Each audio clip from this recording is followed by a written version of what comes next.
ఈసారికి నీకు అంతేనా? వాళ్ళ చెల్లెల మీద ఒక మాట అనకూడదని ముందే చెప్పేస్తున్నాడు. వాళ్ళు నిరుపేదలైనను వారి దాతృత్వం బహుగా, కనుక దేవునికి ఇవ్వడం నేర్చు. యోవేలు విలాప వాక్యాలు 1వ అధ్యాయం, విలాప వాక్యాలు 1వ అధ్యాయము 12వ వచనం. రే బాబు,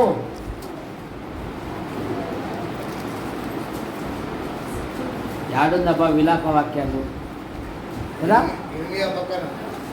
అయ్యా అన్ని అందిస్తాను సార్.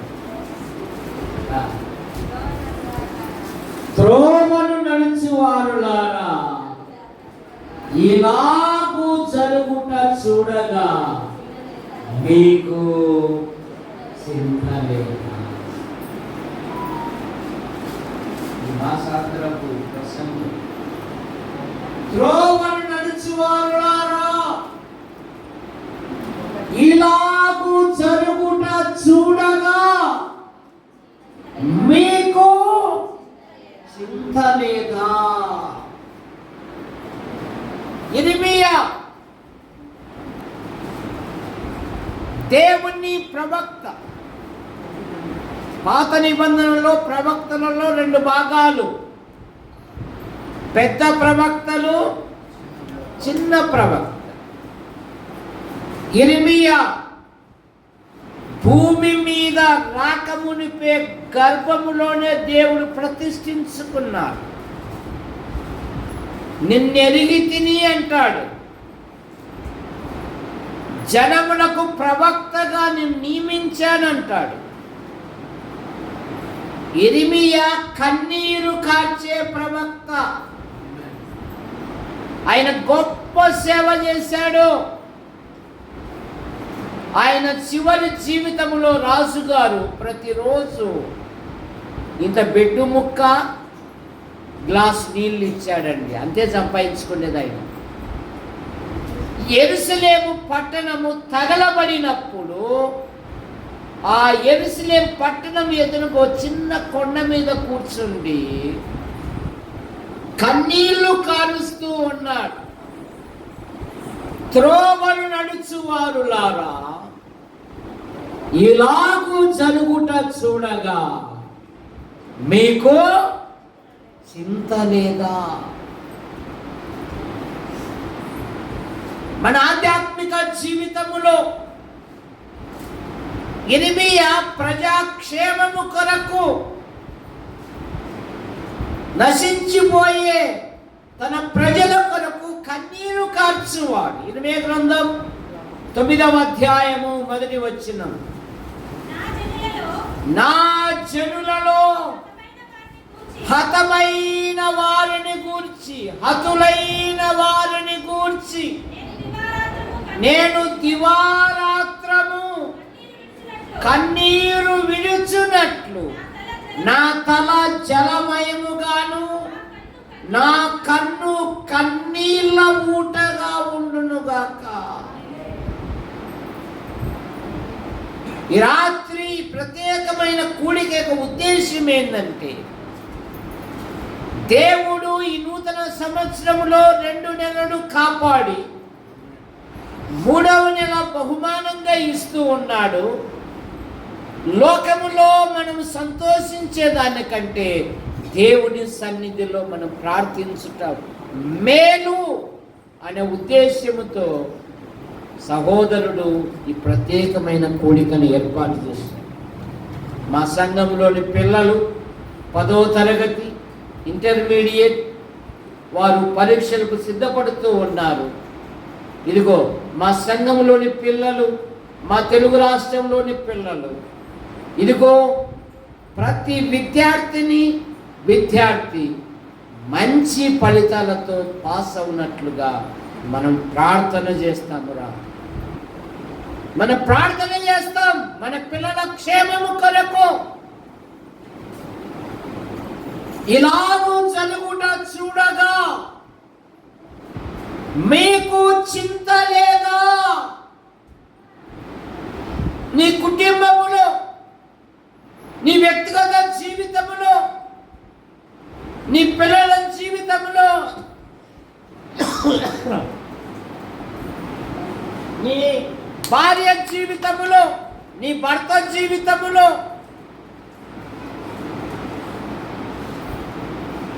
నీ పిల్లలు పాడైతూ ఉండగా, నీ జీవితము పాడు చేసుకొని చూడగా, ఇలాగూ జరుగుట చూడగా నీకు చింత లేదా? ప్రార్థనా పరుడు తన పిల్లలను దైవ మార్గంలోనికి నడిపించుకుంటాడు. తన పిల్లల క్షేమము కొరకు ప్రార్థిస్తాడు. పౌలు గారు ఇదే కదా 2వ కొరింథీ పత్రిక 11వ అధ్యాయము 28వ వచనములో పౌలు గారు అంటారు, దినము సంఘములు గూర్చిన చింత మరీ నాకు అధికమవుతూ ఉన్నది అంటాడు. 2వ కొరింథీ పత్రిక 11వ అధ్యాయం 28వ వచనం చదవండి. ఇదియుగాక సంఘములన్నిటిని గూర్చిన చింత గలదు. ఈ భారము దినదినము నాకు కలుగుచున్నది. సంఘములు గూర్చిన చింత. ఎవరైనా మందిరానికి వచ్చి ఆగిపోతే సహోదరుడు ఎన్నిసార్లు దర్శించలేదు? సహోదరి ఎన్నిసార్లు దర్శించలేదు? అయ్యా ఒకప్పుడు మందిరానికి వచ్చేటోడు, ఇప్పుడు ఎందుకు రావడం లేదు? అమ్మా మీరు ఎందుకు రావడం లేదు? రండి, దేవుని మందిరానికి రండి, దేవుని సన్నిధికి రండి. దేవుని సన్నిధిలో ఉంటే దీవెన కదా. రండమ్మా, రండయ్యా, రండయ్యా. ఎందుకు ఈ బాధ? అది దేవుడే. బాధ్యత కలిగిన ప్రతి వారికి దేవుడు బాధ్యత ఇచ్చాడు. వారిని ఎలాగైనా సాత్వికముతో మంచి దారికి తీసుకుంది. ఇలాగూ జరుగుట చూడగా మీకు చింత లేదు. మీ హృదయ గర్వమును బట్టి చాటున నన్ను ఏడ్చేదను అన్నాడు ఇర్మియా. సంఘములో పడిపోతే, చెడిపోతే బాధ్యత కలిగిన సహోదరులకు బాధ కాదా?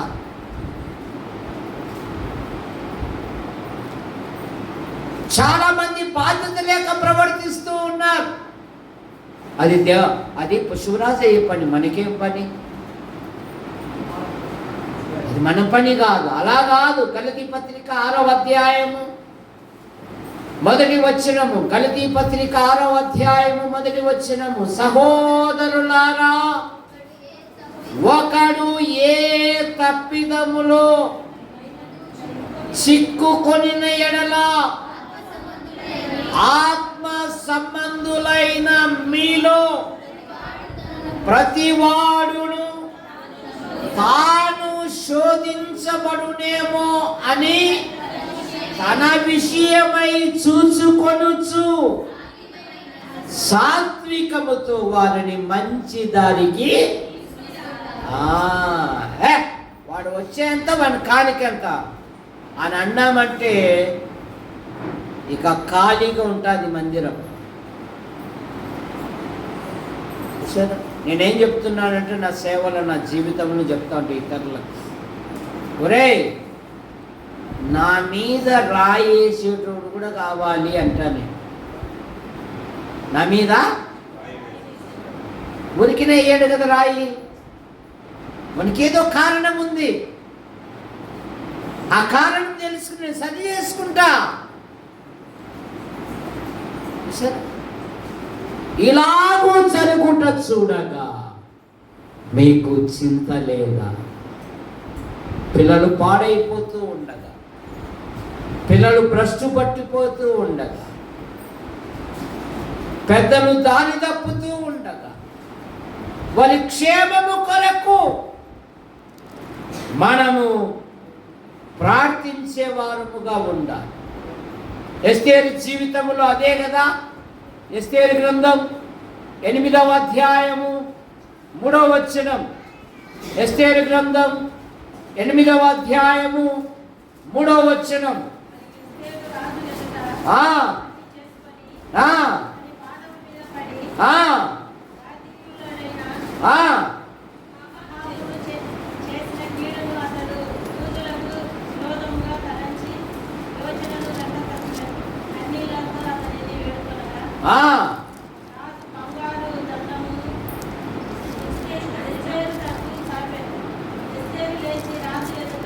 నా జనులకు కలిగిన నాశనమును నేను చూడగా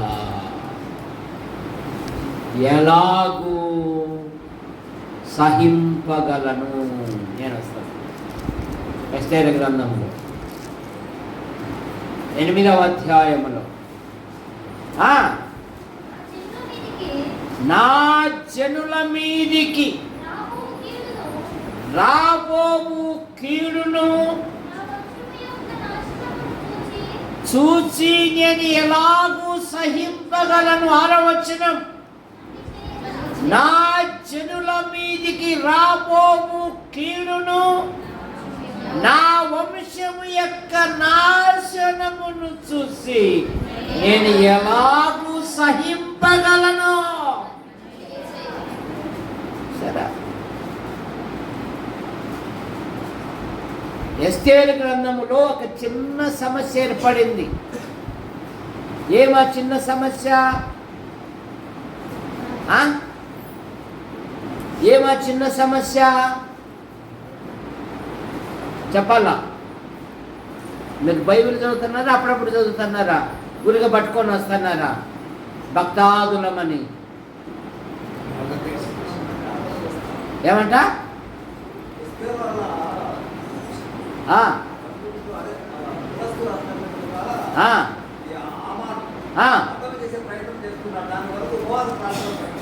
ఇంకా ఇంకా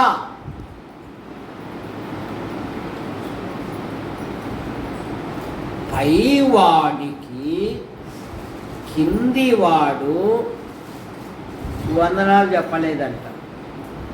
ఏం చెప్పలేదు? చూసారా? ఏమిరా కత్తేమిదే?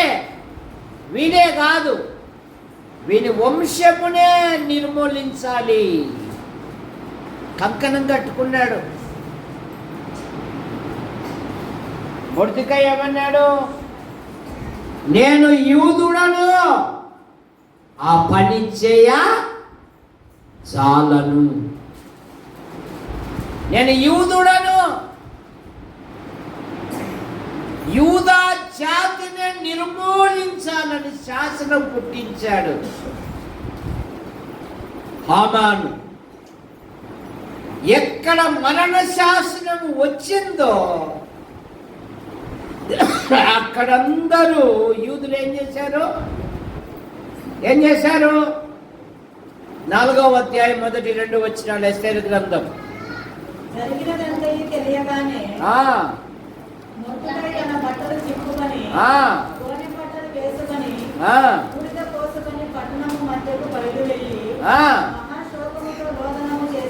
మహాశోకముతోను రోదనము చేసి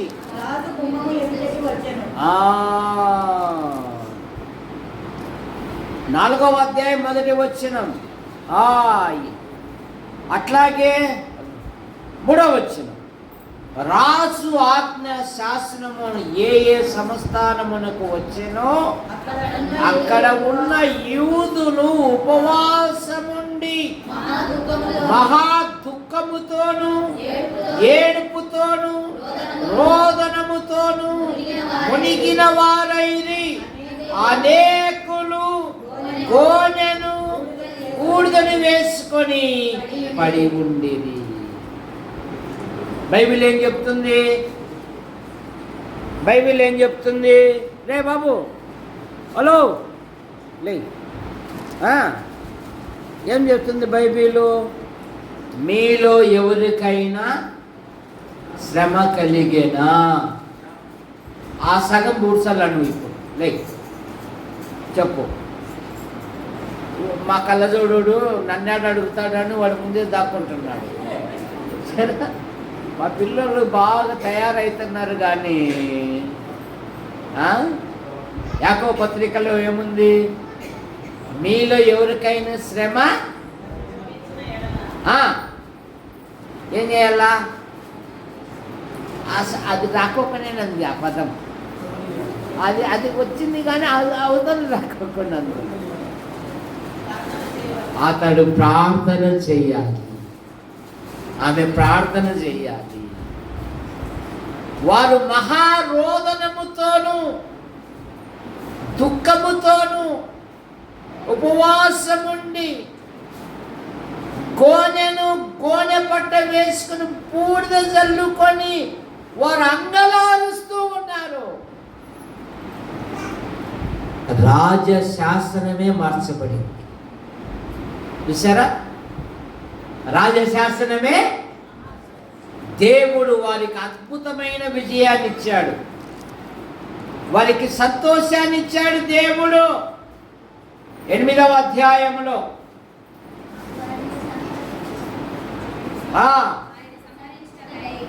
15వ వచనం, 8, 10, 15 మొర్దెకై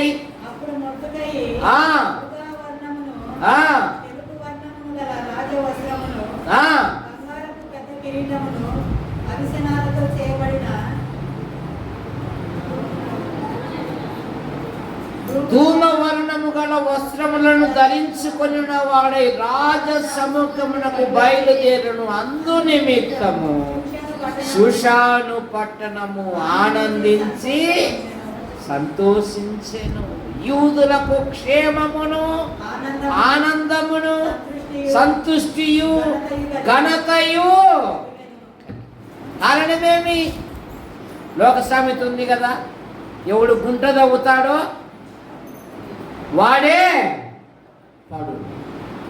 అమిత ఉత్సాహముతో ఉరికొయ్య జయించాడు ఆమాను కుటుంబీకులను ఉరి తీసేంత వరకు. చూసారా? రాజుగారి కసి తీరలేదండి. రాజుగారి కసి కారణమేమి? ఎస్తేరు కన్నీళ్లు పెట్టుకుంది. తాను తన పనికత్తెలతో 3 దినాలు ఉపవాసం ఉంది.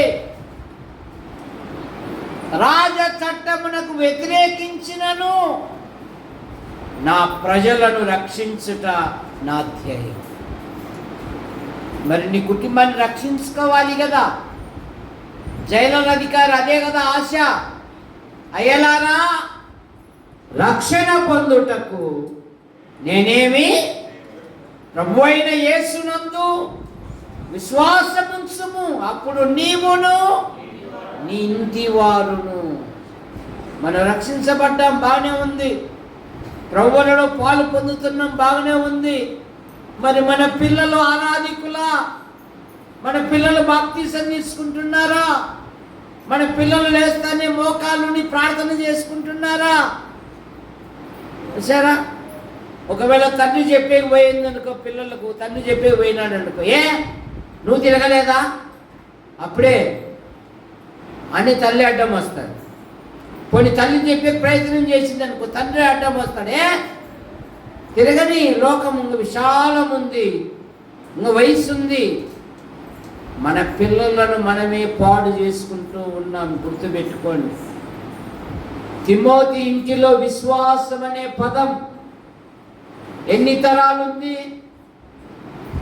ఆయన పులుసొక్క ఆయన చెప్తాడు, నువ్వే ఎన్ని తరాలుంది? 30 తరాలా, 12 తరాలా, 17 తరాలా? అసలు నువ్వే చెప్పకూడదా అంటున్నాడు ఆయన కూడా. ఏదో ఎవరిని అడిగినా వాళ్ళు నన్నే అడుగుతున్నారు, నువ్వే చెప్పు అంటున్నారు. కంటి చూపుతో చెప్తున్నారు వాళ్ళు జవాబు. సరే, 3 తరాలు. మొదట అవ్వ రక్షించబడింది, తర్వాత అమ్మ రక్షించబడింది, తర్వాత అమ్మ గర్భంలో నుండి వచ్చిన తిమోతి కూడా, అబ్బా యవ్వనములో తిమోతి 2 సంఘాల మధ్య పెద్దలతో మంచి పేరు పొందినవాడంట. మరి మన పిల్లలు, దేవుడు మనకు సంఘములో చిన్న చిన్న అధికారాలు ఇచ్చాడు, మంచిదే. కానీ అధికారం చేయడం కాదు, మన పిల్లలను కూడా ఆరాధికులుగా చెయ్యాలి. సరే, మన పిల్లల్ని కూడా దేవుడి సన్నిధి నడిపించుకోవాలి. ఇప్పుడు చూడు, పుష్పరాజు గారి తండ్రి, అయ్యగారి పేరు ఏం పేరు? ఆల్ఫ్రెడ్ గారు రక్షించబడ్డారు, అమ్మగారు రక్షించబడ్డారు. అమ్మగారు యొక్క కుమారులు కుమార్తెలు వారందరూ, వారు మనవలు మనవరాళ్ళు కూడా, ఈ ఇంటి వారసుడు ఢిల్లీలో ఎప్పుడు జాబ్ చేస్తూ ఉన్నాడు, సండే స్కూల్ జరిపించేవాడు.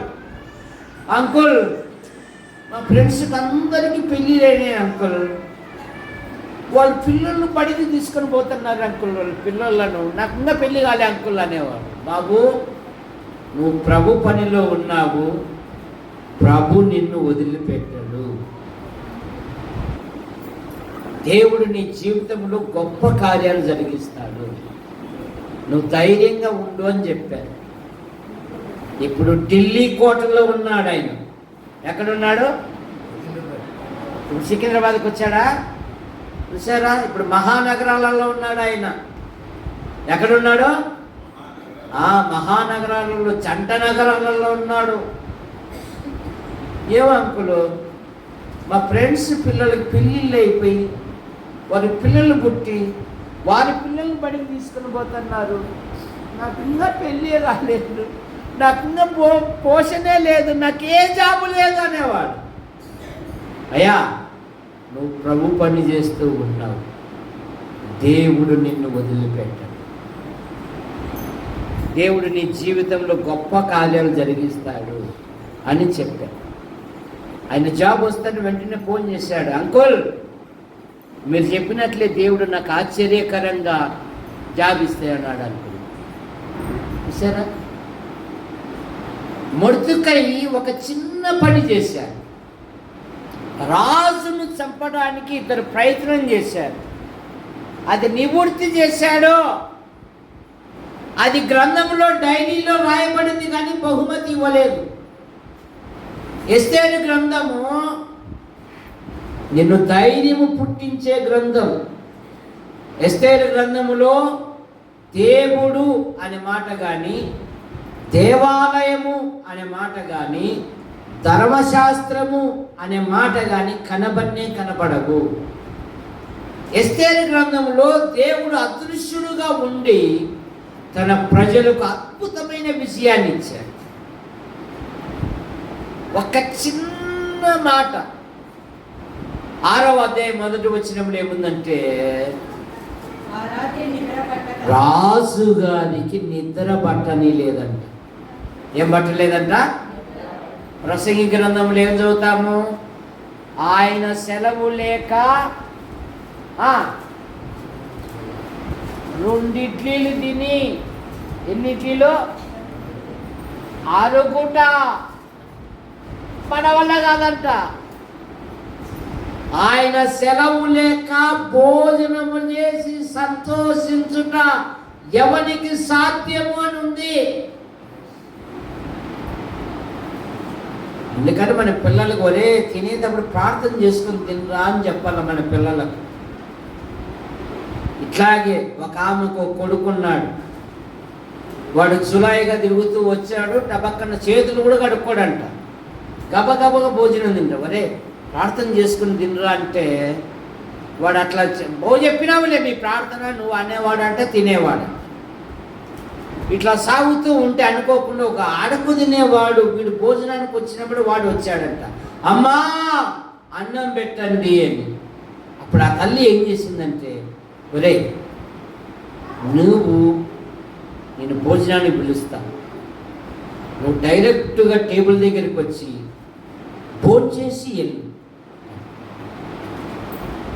అడుక్కునేవాడిని తీసుకొచ్చి టేబుల్ మీద కూర్చోబెట్టి భోజనం పెట్టినాక వావ్ అమ్మ మంచి భోజనం పెట్టావమ్మా అని చెప్పి వెళ్ళిపోయాడు. అమ్మా ఇట్లాంటి ఎందుకు తీసుకొచ్చావమ్మా టేబుల్ కాటికి? వాడు కనీసం ప్రార్థన చేయలా, థ్యాంక్స్ కూడా చెప్పుకోకుండా వెళ్ళిపోయినాడు కదమ్మంటే, ఒరే నువ్వు నీకు ఎన్నిసార్లు చెప్పినారా ప్రార్థన చేసుకుని తినురా అంటే, నువ్వు ఒక్క రోజన్నా ప్రార్థన చేసుకుని తిన్నావరా? మళ్ళీ వాడి మీద అయితే పెత్తనం చూపుతున్నావు. వాడు నీకు థ్యాంక్స్ అని చెప్పినాడమ్మా అని అంటున్నావు. నువ్వు దేవుడిని థ్యాంక్స్ చెప్పినది ఏది? నువ్వు దేవుడు ప్రార్థన చేసినది ఏది? అట్లాగే ఈ మొర్దెకై చేసిన కార్యము డైరీలో రాయబడింది కానీ ప్రతిఫలం ఇవ్వలేదు. దీనికి బలమైన మాట ఒకటి ఉంది, ఎబ్రీ పత్రిక 6:10. మీరు చేసిన కార్యమును మీరు పరిశుద్ధులకు ఉపచారము చేయించు తన నామం బట్టి చూపిన ప్రేమను మరచుటకు దేవుడు మేలు చేసిన వాడు మేలు పొందిన వాడు మర్చిపోవచ్చేమో, కానీ యేసుక్రీస్తు నామములో నువ్వు మేలు చేశావే అది ఆయన మర్చిపో. యేసు ప్రభుని బట్టి నువ్వు చేయి చాపావే అది ఆయన మర్చిపోడు. మేలు పొందిన వాడు మర్చిపోవచ్చేమో, కానీ యేసుక్రీస్తు నామములో తన నామములో నువ్వు ప్రేమ చూపావే అది ఆయన మర్చిపోడు. గుర్తుపెట్టుకో. ఎవరైనా నాకు ఫోన్పే పంపిస్తే కనుక ఇదే మాట పెడతా నేను, మీరు చేసిన కార్యమును మర్చిపోవటకు దేవుడు అన్యాయస్తుడు. ఆ రాత్రి నిద్ర పట్టక ఆ యొక్క సమాచారం చదివితే, రే నా ప్రాణాన్ని రక్షించిన మొర్దెకైకి మీరు ఏం బహుమతి ఇవ్వలేదా, తీసుకురండి అని. ఇప్పుడు మొర్దెకైని దేవుడు ద్వారపాలకుని ప్రధానమంత్రిగా చేశాడండి దేవుడు. కానీ తన మనసు చూడండి, ఎస్తేరు గ్రంథం 10:3 యూదుడైన మొర్దెకై ప్రధానమంత్రిగా ఉండి తన వారందరితో సమాధానముగా మాట్లాడొచ్చు, తన జనుల యొక్క క్షేమమును గురించి విచారించువాడును యూదులలో గొప్పవాడై ఉండి అనేకులకు ఇష్టడుగా ఉన్నాడంట. ఎన్ని మాటలు ఉన్నాయండి మొర్దెకైని గురించి. ఒక ద్వార పాలకుని దేవుడు ఏం చేశాడు? ప్రధానమంత్రిగా చేశాడు. తను ఉన్నత స్థాయిలో ఉండినను ఎలా ఉన్నాడంట? తన జనుల క్షేమమును విచారిస్తూ ఉన్నాడు, తన వారితో సమాధానముగా ఉన్నాడంట. దేశస్థులలో అనేకులకు ఇష్టడుగా ఉన్నాడు. దేవుడిచ్చిన పదవిని బట్టి మనం అతిశయపడకూడదు, కానీ పదవిచ్చిన దేవుణ్ణి కనపరచాలి మనం. కనుక ఎస్తేరు ఇలాగూ జరుగుట చూడగా మీకు చింత లేదా? నెహెమ్యా గ్రంథం 1వ అధ్యాయము 4వ వచనం. నా సమయం అయిపోయింది. 1వ అధ్యాయము 4వ వచనం. నేను ఈ మాటలు వినినప్పుడు నేను కూర్చుండి ఏడ్చి కొన్ని దినములు దుఃఖముతో ఉపవాసం ఉండి ఆకాశమందలి దేవుని ఎదుట విజ్ఞాపనము చేసి. నెహెమ్యా అనగా యెహోవా యొక్క ఆదరణ. నెహెమ్యా అత్యున్నతమైన పదవిలో ఉన్నాడు. నెహెమ్యా షూషాను కోటలో ఉన్నాడు, కానీ మనస్సు మాత్రము తన సహోదరుల మీద, తన దేవుని దేవాలయం మీద. ఎరా ఆరాధనలు చక్కగా జరుగుతున్నాయా? అక్కడ మా సోదరులు ఎలాగున్నారు? ఎక్కడ ఆరాధనలు అండి? దేవాలయం తగలబడిపోయిందండి. సహోదరులు కొంత నిందాపాలైనారండి అన్నప్పుడు, నేను ఈ మాటలు వినినప్పుడు ఉపవాసం ఉండి ఆకాశమందలి దేవుని ఎదుట విజ్ఞాపనము చేసి. నెహెమ్యా ఆశ్చర్యకరంగా పడిపోయిన ప్రాకారములను తిరిగి కట్టించాడని.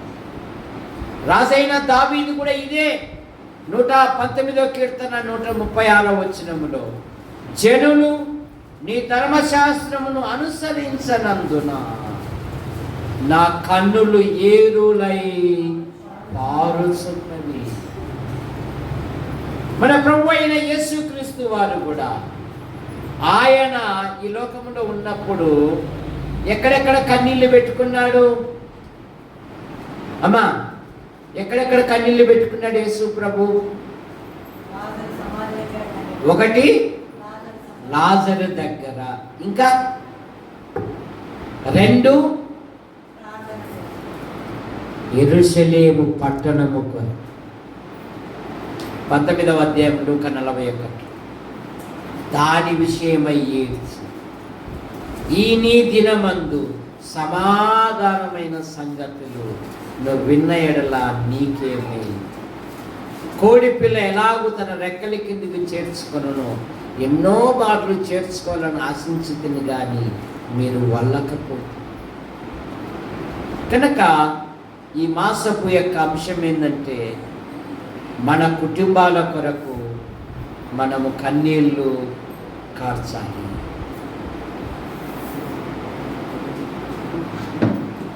అది కట్ చేయండి.